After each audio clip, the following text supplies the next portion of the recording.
even if the attraction, if it seems like is biological, sexual, or of any kind, the attraction is of what is missing within one's own self. So, for who is born with a masculine energy, the attraction is of the feminine energy, and actually the attraction is of the resolving point of the center. So, the symbolic representation of sexual act given in the lingas, the Shiva lingas, is the union, is reaching towards the center or bringing someone else closer to one's center to such a degree that whatever was felt missing tends to look like is now fulfilled. But this fulfillment is very temporary, and one goes by thousands and thousands of such union with sex in one lifetime and never reaches to actual center. So once this action is realized, once the sexual act is conceived, understood, it is basically the conscious mind's or the consciousness will to reach to the opposite end and find a balance.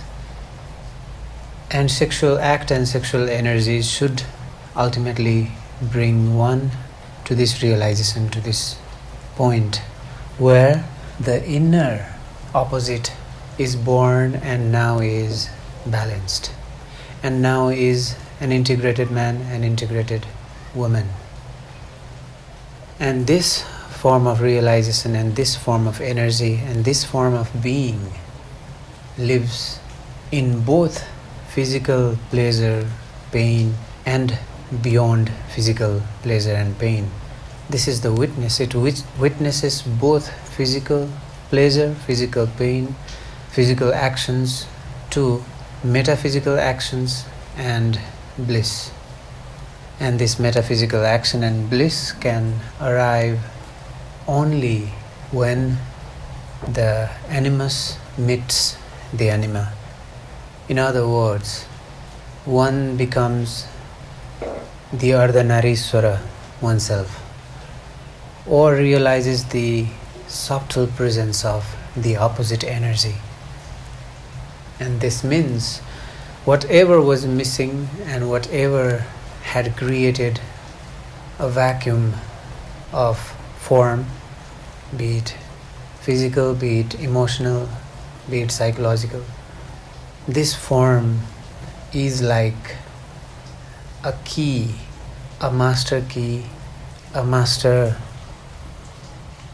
shape, a master mold into which many forms can rise. So, likewise, in one's lifetime, a human being goes through many different people in trying to fulfill this gap. And one also is able to realize that no matter with whom one is spending the life, if this internal gap can be fulfilled, one has a very pleasant and very happy life. And when the gap is not fulfilled, one starts having problems and troubles in relationships, in the way one lives its life. And then one goes by changing partners, changing friends, changing places, changing religions, changing sects, or whatever it be.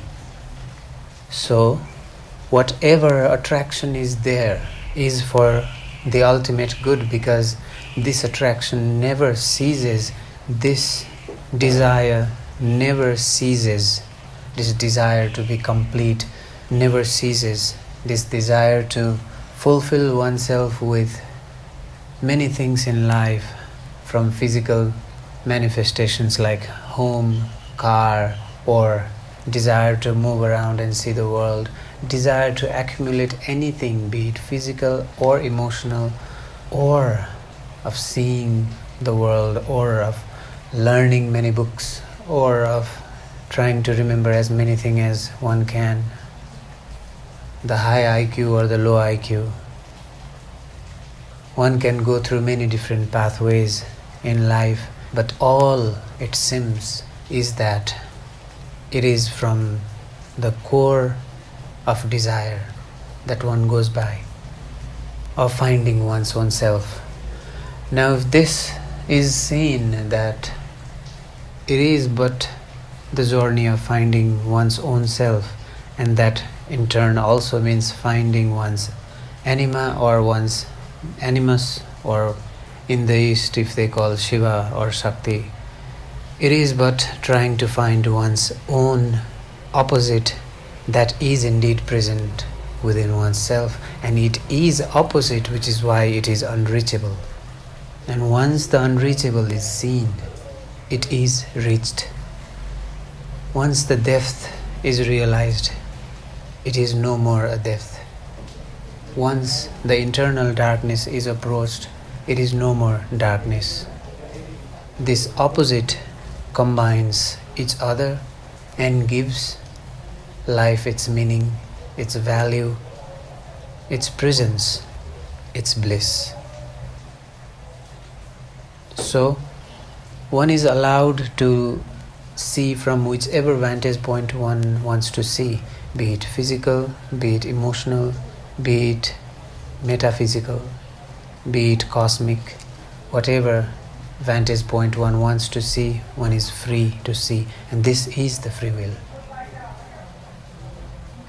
Then you have the freedom of indulging yourself to all the pleasure the life can provide, and you have the freedom to travel within and witness each part of your life, and you have the freedom to give up and absolutely do nothing.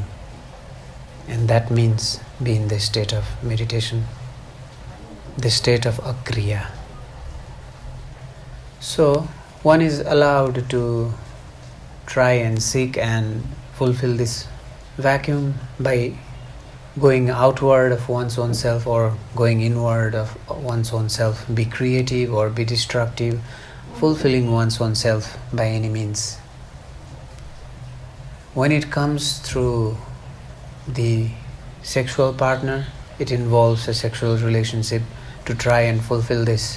When it involves a family relationship like mother or father, it involves a certain level of emotional union that comes within from the heart, the state of the body of bhava, of the emotions, of the rasas.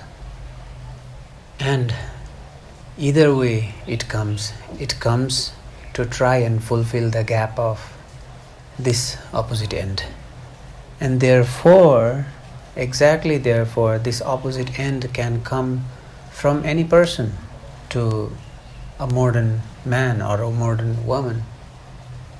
And no wonder there are multiple gender identities these days. In the process of self-internalization, one has reached to a point whether one sees that one is no more a masculine form or a feminine form, and is in between in some part, and is there in between. And wherever one finds oneself has one's own value of gender, one's own identity of gender. And now we have a whole lot of identity of gender around the world.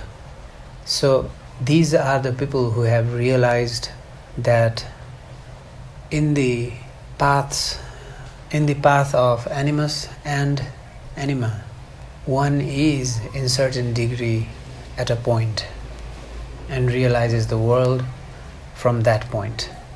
And there is a center from where one is no more any form of identity, any form of gender, any form of stories one attaches to and gets attached to.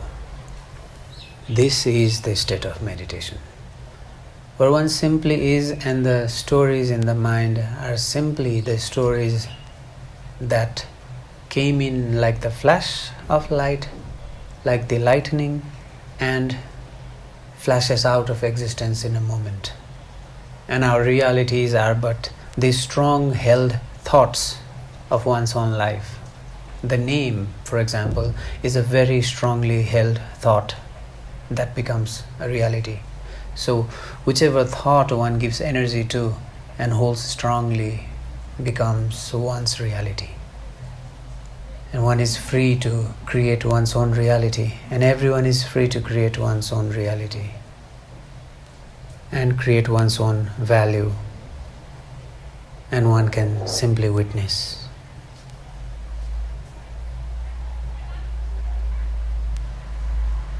We simply witness.